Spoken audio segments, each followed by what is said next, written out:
days of preparation are about to pay off.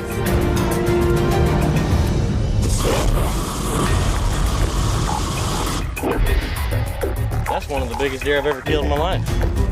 And we're in Alabama.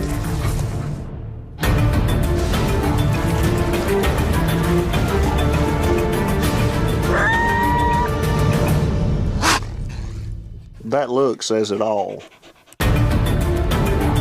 Radishes. Home of the giant radish, home of the compaction killer, and protein galore. If there's one thing I'm most impressed with, it is these things.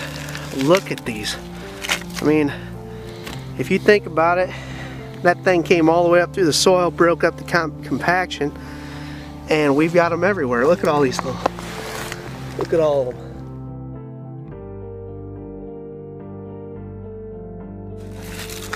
Here we've got a real healthy turnip. It's already been nipped off by a deer, and they're starting to feed on it a little bit more. Had a pretty aggressive ice storm that came through here last night, and it's amazing. These leaves are just, they fall apart in your hands, but really have seen a lot of deer in the plots this year.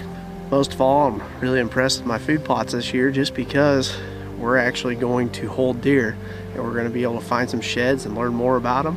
We talk about these winter hardy plants and finding things that work best for you in terms of lasting year round. Clover has been our save-all. They're used to eating it all year. They eat it in the spring, through the summer, and then back in the winter. And if you can find something such as Durana that'll stay this green and winter hardy, and your deer are used to eating it, it's a win-win situation. But what we try to do is split all of our food plots up into little sections here. We've got clover, we've got our deer greens, and we got our trophy radishes, some feeding frenzy, because a deer is going to go through a field and he's going to nibble on every little thing. He's never going to stay in just one place. So the longer you keep him in the field, the better the chance you have of killing him. We live for these deer. I mean, we do nothing but live, eat, and breathe whitetails after we start getting pictures of them. And there's been a lot of big bucks that we've seen this year, but one that comes to mind is a buck called It's a Boy, and we don't have a better name for him. For a buck that size, you gotta have a little more impressive name, but the story behind that's kind of weird. A buddy's wife saw some footage of a deer, and she saw it was a buck, and she's not, you know, she's been around hunting, but she wasn't, you know, she doesn't talk the lingo we do, and she said, "Oh, it's a boy." And ever since then, it's kind of just stuck. With a big buck, we call it It's a Boy.